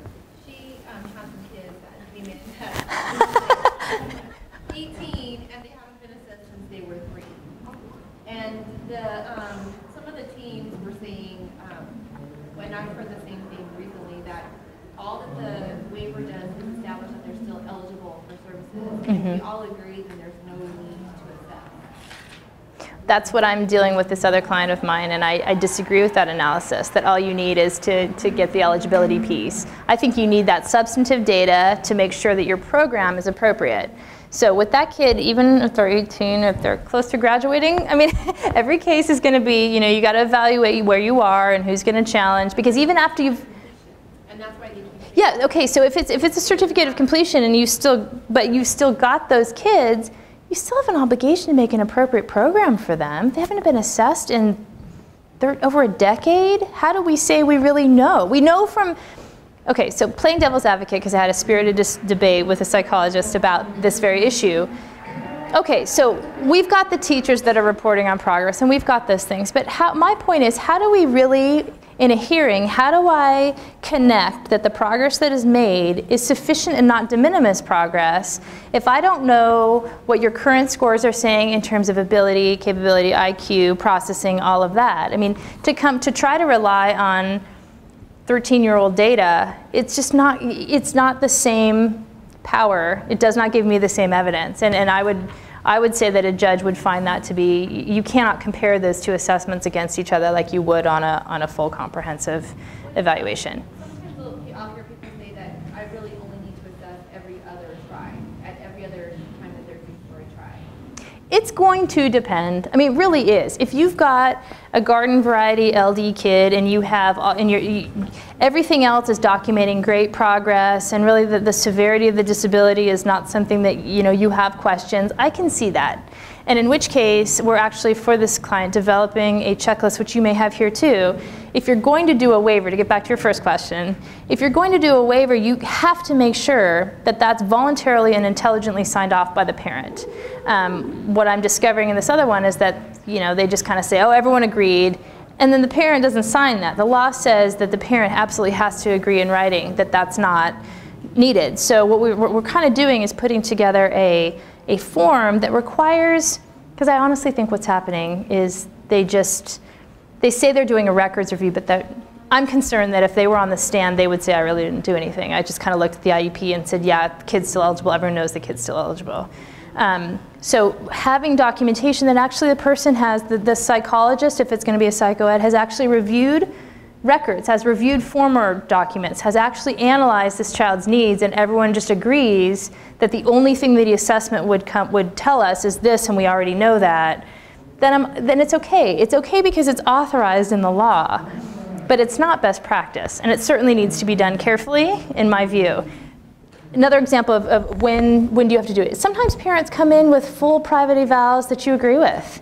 You know the assessor, you have no reason to suggest that person's results are skewed in any way. The results and recommendations parallel what the teachers say the kids need. And that was just done 6 months ago. Okay, well, that could be a situation where the team determines we don't need to do this again. There's no need to unnecessarily put a child through additional testing when we have the data that we need. But I would not rely on a teacher saying it, or I would not rely on a parent saying that we have everything we need if independently you as professionals feel like, gosh, when I do this and I do a substantively great assessment, this is what I learn about a kid, and I don't have that in the file right now without this. I mean, kind of, I think the burden to some degree falls on you to make that analysis and then to help that. My concern is just with caseload and time management and problems of being able to do that that were sometimes making shortcuts. And I don't know anything about this, you guys, so I'm not saying you guys are doing it. Some of the people that I know are doing it because districts are big and they've had to cut people, but that's not going to hold up in the legal analysis before a judge. The judge doesn't care about, and that's what I said, judge does not care about your budgets or your lack of staffing or whatever it is. They care about that one kid that they're hearing testimony on. And if you can't tell me how you have all the substantive data you need to develop an appropriate program, then you will have denied that child that procedural right to that evaluation. Yes? Cathy, you did less than 1% that gets in the legal process. Right. So 99% of the time, right. There's not a controversy at all. Right. The waiver may be appropriate. It's exactly right. If there's any problems at all, right. You probably should consider using that. Did somebody pay? Have you talked to my colleague? Because I'm on videotape, so I'm kind of wary about saying some of these things. But I had that in my conversation with them. I said, look, I'm aware that, at the end of the day, this may not be a big deal, and it may be, if you're looking at costs and things like that, and be careful of where this video goes. But if that's a business risk that you want to take, then that's a different analysis. But from a best practice, substantive analysis for the best needs of the child, my position is still weigh very carefully whether or not you're going to waive a try on a kid. But you're absolutely right. I mean, the thought that, and it makes me kind of cringe, if I really looked at the files, because all the due process cases that are coming in, they're all that way. And so I just have a feeling in my gut that they are not doing what they need to do, and so I've told them that. And then burn the tape. But you're absolutely right. You're absolutely right.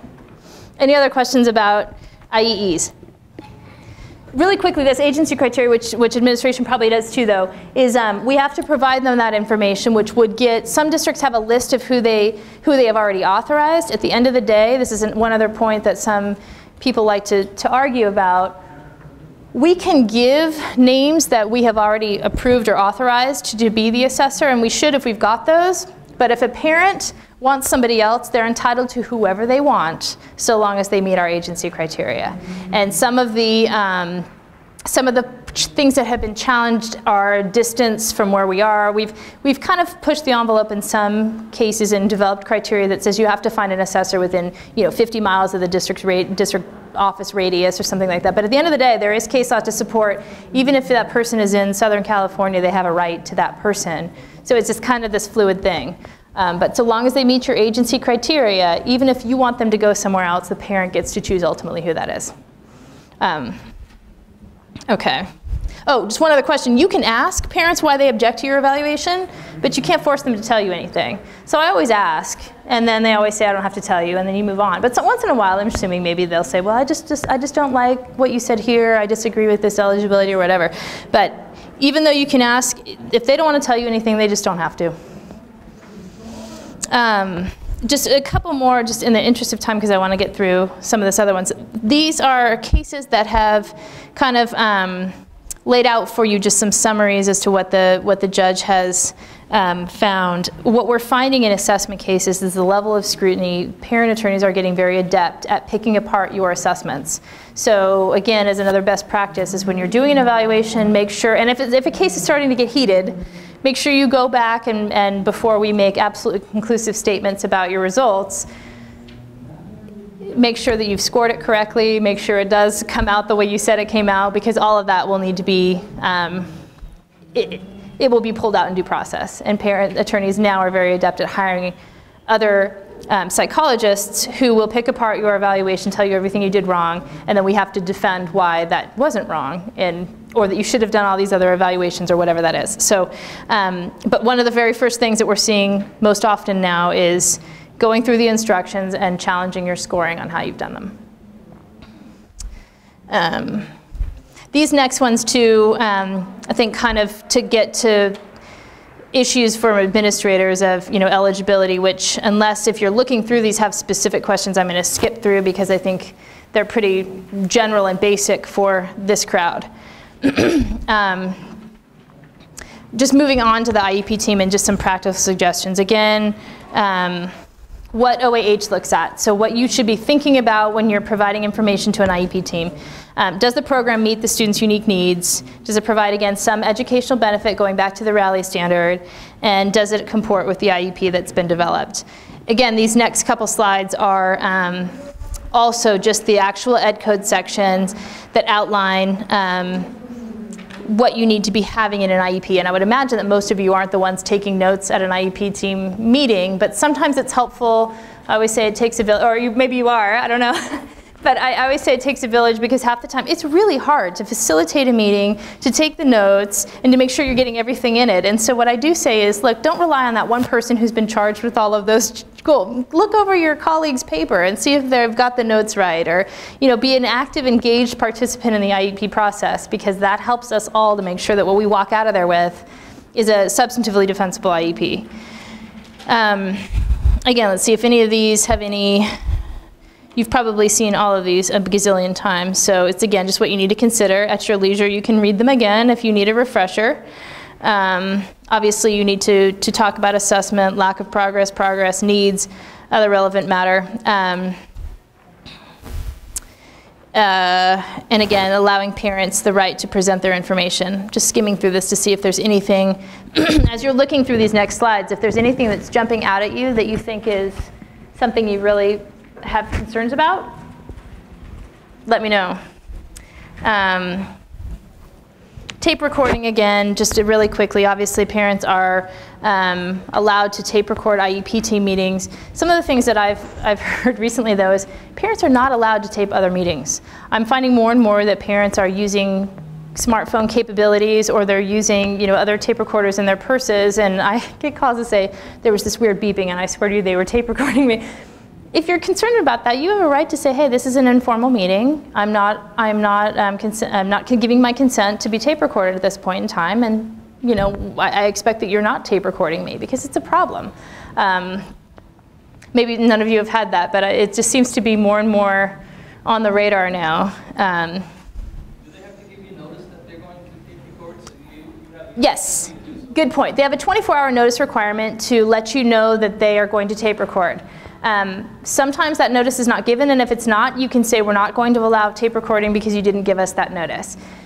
What I've started to do, though, is just carry a digital recorder in my purse, and if they pull theirs out, because then what can happen is say, well, great, then we need to reschedule this meeting, and you've already convened all your whole team, and you've gotten subs and things like that, and it just doesn't make sense. So you can always say, fine, then we're going to tape too. But you have the right to say no. If you're going to record and you didn't give us the notice, we're not going to allow taping, and if we need to reschedule because of that, we will.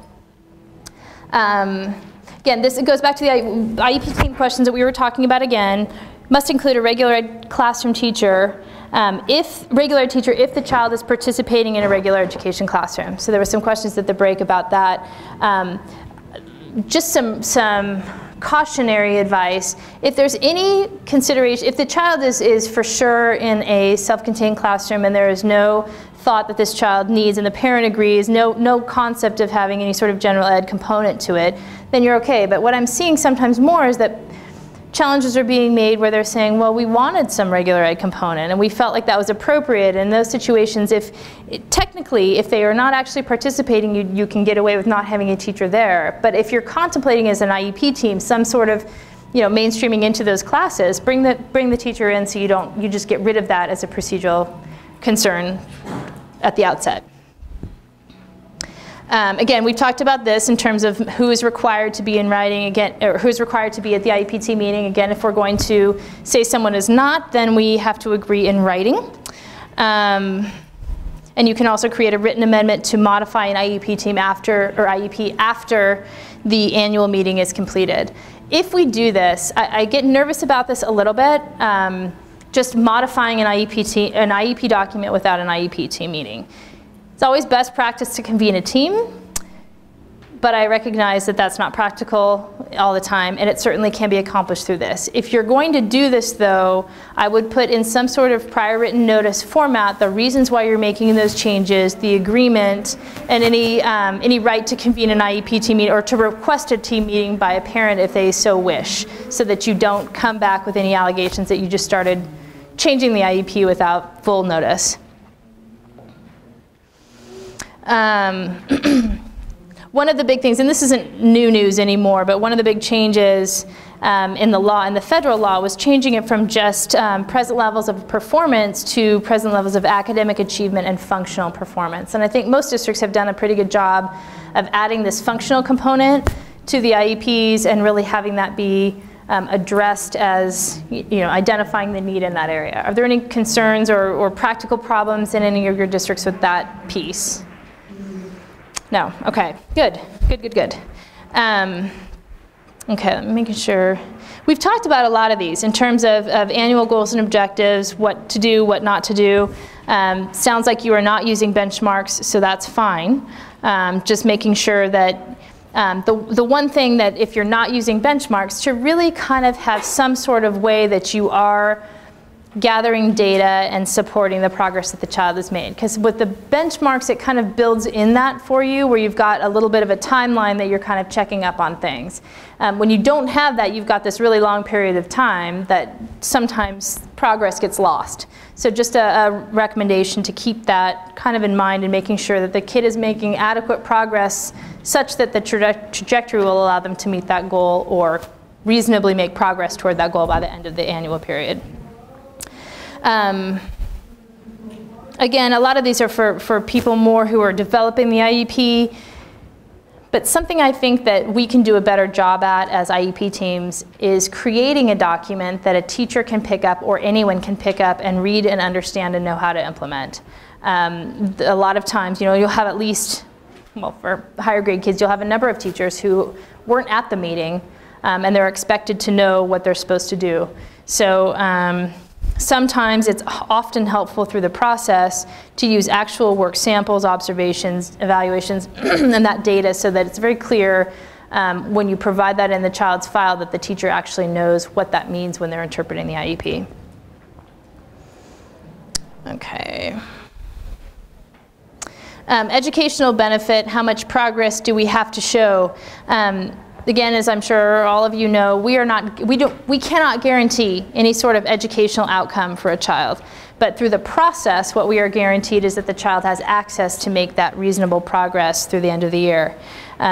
Grade level is always an issue. Well, my child's not at grade level. There's no legal requirement that forces us to make sure that every child is at grade level. In fact, that will not happen sometimes. Yes?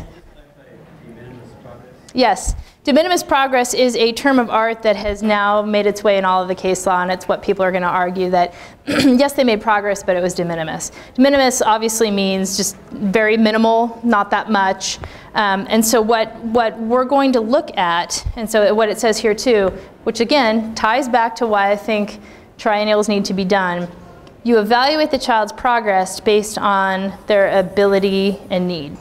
So if you are looking at a child who your evaluation results show a very low, extremely low cognitive ability, and the expectation and the prognosis of the progress for that child based on you as psychologists are saying, this is progress for this child because this is where this child is functioning, can be very different from a child who's significantly more high functioning, what we expect progress to be. So de minimis is really for that individual child. If we would have expected a lot more progress, and really that child did not achieve that progress. There's no black and white line. Obviously it depends and it involves the individual kid. But if kids are moving from grade to grade and they're not just being forced through, that's evidence that we use to suggest that's more than de minimis progress. If they've met substantially the goal, that's more than de minimis progress. If they just, sometimes you get the IEP and you hear, this kid just has not made any progress. We use that to support that the change in that child's placement needs to be made because they need more support in order to get that. Sometimes I look at de minimis progress isn't always like the death knell. It tells us that, hey, we need to do something different with this child's program. Any other questions about that? Okay. We've already talked about meeting without the parents. The standard, this is what the Ed Code actually says, if the local educational agency is unable to convince the parent or guardian that he or she should attend. And then you make the record of what you've done. There's the detailed visits of the place of, to the home or place of employment that the parent or guardian works. That's the actual statutory citation, because some people have said I don't believe that. Transition services is also something that we're really seeing as a significant area of challenge for kids. So obviously the goal is to have the IEP team look outside and after the school environment and create a program that will help that child transition to adulthood. So we've included the citations here for you with respect to that. Extended school year services, just a couple things. How many days constitutes ESY in California? And is that sufficient for ESY in every case? No, you've heard us drone on about this a gazillion times. For most kids, it probably would be. If you find a child eligible for ESY services, and again, it goes back to the definition, which deals with, is the child able to reasonably recoup any sort of aggression that they've had that exceeds that of a normal child. So sometimes parents come in and they either just want summer school, they want extra daycare during the summer, they want to continue making progress on their goals and objectives. It's a different standard in the summer. It's a maintenance issue rather than a progress issue. But like we say, if a child needs more than your 20 days of standard academic instruction, then you cannot say in an IEP that, oh, our ESY program is 20 days and that's what they get. It has to be, same with home and hospital instruction. It has to be based on the unique needs of the child. By and large, I'd say 98% of the time, we could make a defensible argument that that 20 days would provide sufficient ESY, but never say, home and hospital is 5 hours a week, or ESY is 20 days, because it all depends on the needs of the kid when we're talking about ESY services through an IEP. Questions about behavior plan, noting the time and wanting you guys to have opportunity to ask questions in the last piece. So any questions, burning questions about behavior plans from you? Okay. Some questions that you can mull over about do's and don'ts at IEP team meetings. Most of this is common sense. My guess is most of you do most of this regularly anyway. A lot of it's just kind of a summary of what we have talked about already. But again, it's just making sure that you are keeping the needs of the kid in mind, because that's the reason why we're at that table, to create the appropriate program for that child. Obviously taking into consideration parent input, and again, making one clear offer of FAPE. So already kind of talked about most of those things. This page I think is more important to talk about. Don't agree to something just because you're tired of the family and you want them to go away, because we do that sometimes. We also do that because, darn it, we get worn out and the meeting's been 8 hours and they've successfully convinced us that we just want to go home, and so we put something in an IEP that we really don't feel the child needs or is not appropriate for that kid. Obviously, we don't want to do that. We have to, and sometimes it's really difficult because meetings get really heated and they get ugly, and words are exchanged. And in my view, sometimes parents can act in a way that district staff shouldn't and don't, but then we hold all of that in. Remember that it's not about the parent except for parent participation. It's about the child and the unique needs of that child. And we have an obligation, even if we disagree with the parent or even if they disagree with us, to make sure that we feel intellectually honest that our offer of FAPE will meet that child's unique needs in the least restrictive environment. So again, the other thing too with respect to parents' agreement, on the flip side of that, don't agree to services you don't believe are inappropriate, but don't fail to offer services that you think are appropriate because you know the parents won't agree. I hear that all the time. Well, we felt like, you know, this SDC classroom was absolutely perfect, but, well, why didn't you offer it? Where is it on the offer? Well, parents would never agree to it. I don't care. Procedurally, what you walked out with was nothing, because you didn't put any sort of, you know, offer on the table because you were afraid that the parents wouldn't agree. If the parents don't agree, they have a right not to agree, but we have an obligation to make sure that we put out there something that's FAPE. So if you think it's FAPE, and it's true that you honestly, it's a FAPE offer, make sure you don't not put it down just because you know it'll make the parent angry or they will disagree. Good other recommendations: do not contribute to things you have no control over. Sometimes we have people that have put, I'm dealing with a situation, true story right now, where we are dealing with a piece of occupational therapy equipment that the assessor assessed and said, no way, we can meet the child's needs with this other way. And then after, two problems with this. The assessor leaves the meeting, in the middle of the meeting, which happens, I know, but best practice is really the idea is that all of you stay for the entire meeting because you all have something to contribute for the totality of the meeting. But she leaves to go to another meeting, then the parent hounds and hounds and hounds and hounds and hounds. The program specialist knew she was leaving, was tired of it, and wrote it in. So afterwards, I have an occupational therapist who said, I am not risking my license on providing service through an IEP because I never recommended it and I never said we're going to do that, and somehow it made it on its way to the paper.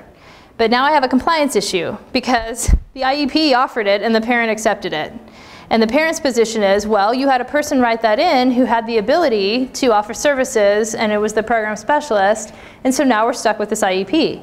So it's an ongoing battle still, where we're not providing it, and they know it's a compliance issue, and now we're trying to work through a reasonable compromise settlement where the parent's agreeing to waive, any challenges if anything happens to this young girl by use of this equipment.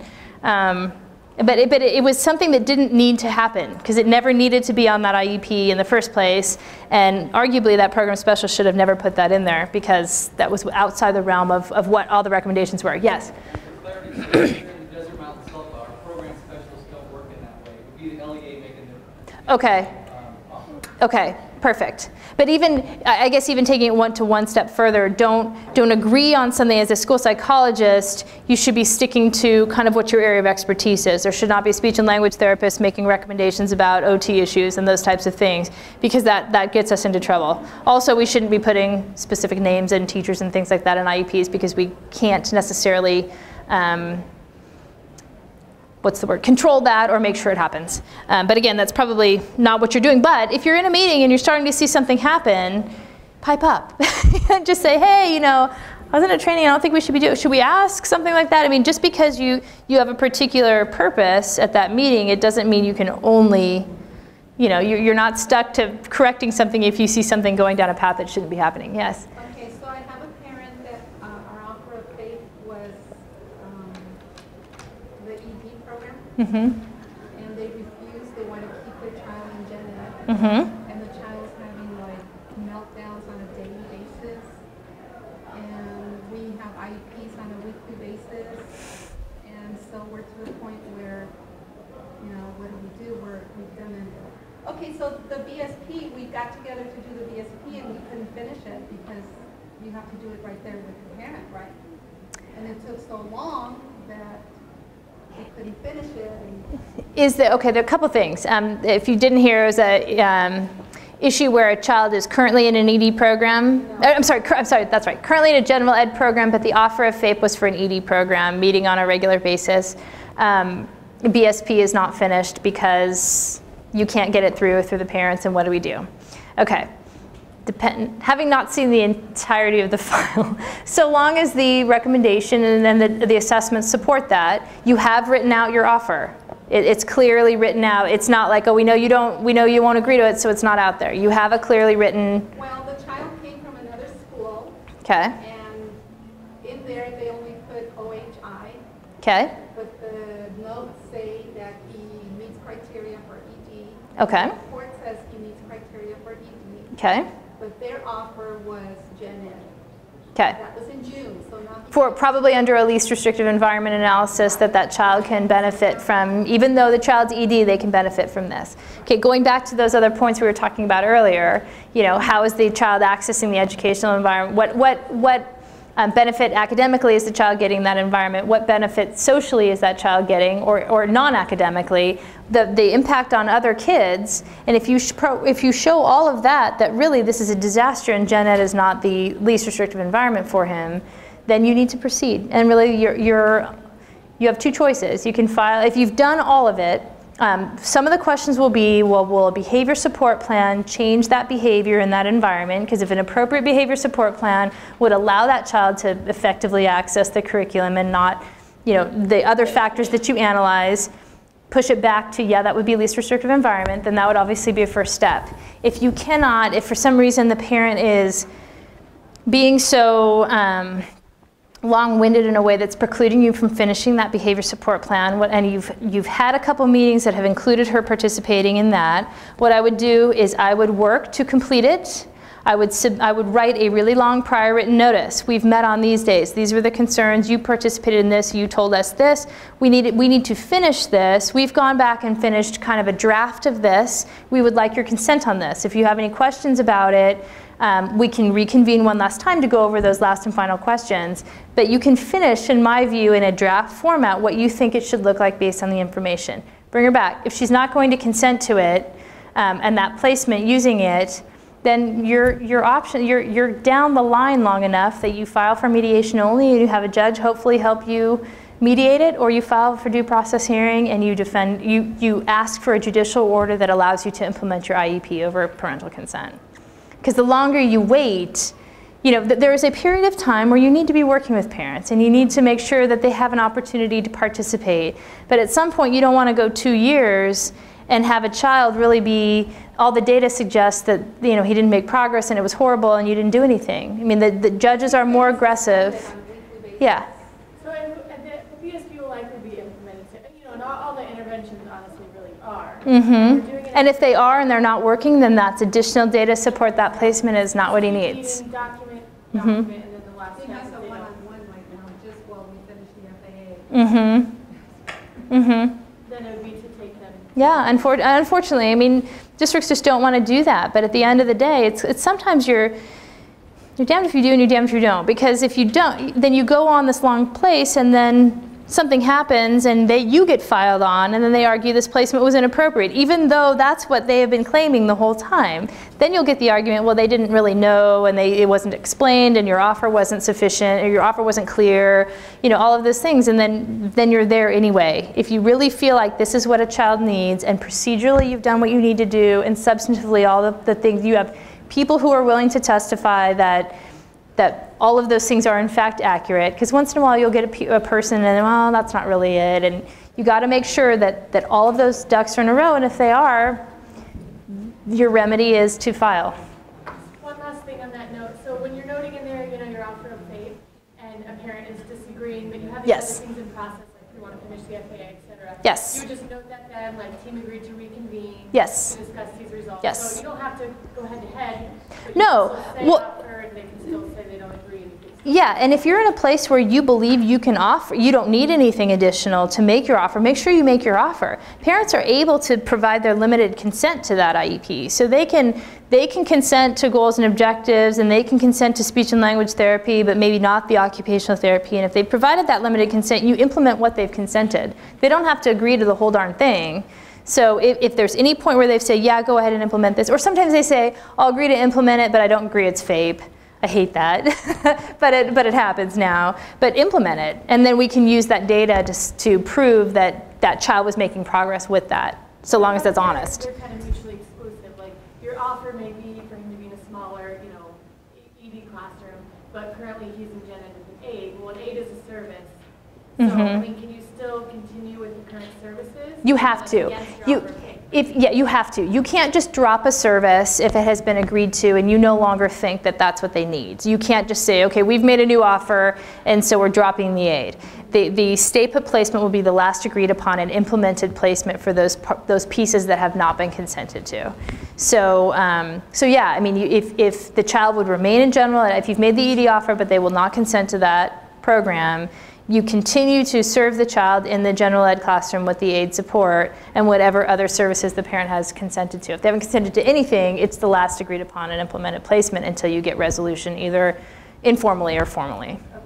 And even if the aid is temporary, when you if it has been written in that the aid was temporary. Actually, that's a different issue. It's perhaps that if you made it very clear in your IEP and it was consented to that we're only going to provide this aid from this period of time, the aid ends on this date, then that would argue that is not stay put. And you don't have to just continue to provide an aid for the rest of the year because that was the offer was for a specific and delineated period of time, and that's what the parent consented to. Okay.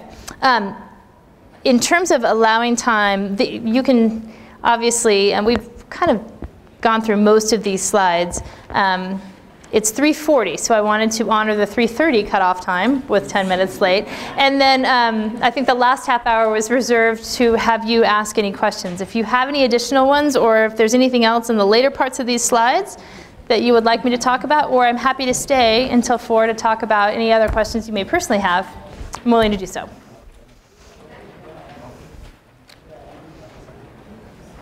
Yes? What if a parent won't sign the IEP at all? The annual IEP, and then they wouldn't sign, and then here it is a year later. Yeah. And they still haven't signed. And they're letting you know they're never going to sign. You need to file. It's really unfortunate. Well, fortunately and unfortunately, I mean, it's what the law provides, that if you believe that a child needs something different, and I would say almost every child needs something a little bit different after a year's time, and certainly 2 years' time, obviously there's ways to not kindly do that before. You know, again, let's come to a meeting. Let's lay out what your concerns are. Let's explain those things. Do the due diligence of really trying to get at their questions. Encourage them to ask questions that you can answer, so that hopefully that you can encourage them to participate and consent. But you're right, sometimes there's just that parent that's never going to consent. And she has CP, so it means she definitely needs special ed, but the families are not. I don't even know what they're for. yeah, it's hard. It's hard. But there is really harsh language from judges that say districts can't just let this go on. If this is what's happening, you have the affirmative burden to take action to protect this child, basically. They have a right to this educational program, and you know that it's not appropriate right now, and so if the parent's not going to move, you have the obligation to do it. How long do you give parents generally to ponder whether or not they're going to sign? That's a really good question. How long do you give parents to ponder how long they're going to sign? That's typically never something that we're involved in. Again, it's going to depend on parent situation, but I think if you haven't heard from a parent after 3 months, you know, you should be thinking about filing. You know, if there really needs to be a change. You give yourself a few weeks to engage in ongoing dialogue. Hey, you took that IEP, we're just following up, we really want to start implementing it now, we think he needs these services, please get back to me in 15 days, or 5 days. And then another 10 days when they haven't responded, just following up again, and then the letter starts getting a little bit more assertive that says, we have an obligation to your child and we're trying to fulfill that obligation, and we do believe that we need to implement this IEP, and we will consider any legal recourse we need to take if we can't reach some mutual understanding as to what that IEP is. Remember, you can consent to limited parts too, because if they do that, then you're kind of taking away issues that ultimately, if you need to file, you're really only filing on the frequency and duration of speech and language services if you can get their agreement to everything else. But you know, I've seen files where it's been 2, 3, 4 years where there's never been an agreement to an IEP, and you don't even know what's being provided. It just, you can't defend that. And then you've got someone that comes in that says they want 2 years of comp ed at, you know, a private rate of $150 an hour, and then they come up with this absurd amount of hours that they think, and then it just becomes this game, really, of how do you contemplate what comp ed is for something. So it doesn't behoove us to wait too long to push if we're not getting consent. Anything else for Cathy? Well, thank you. All right, thank you very much. I appreciate it.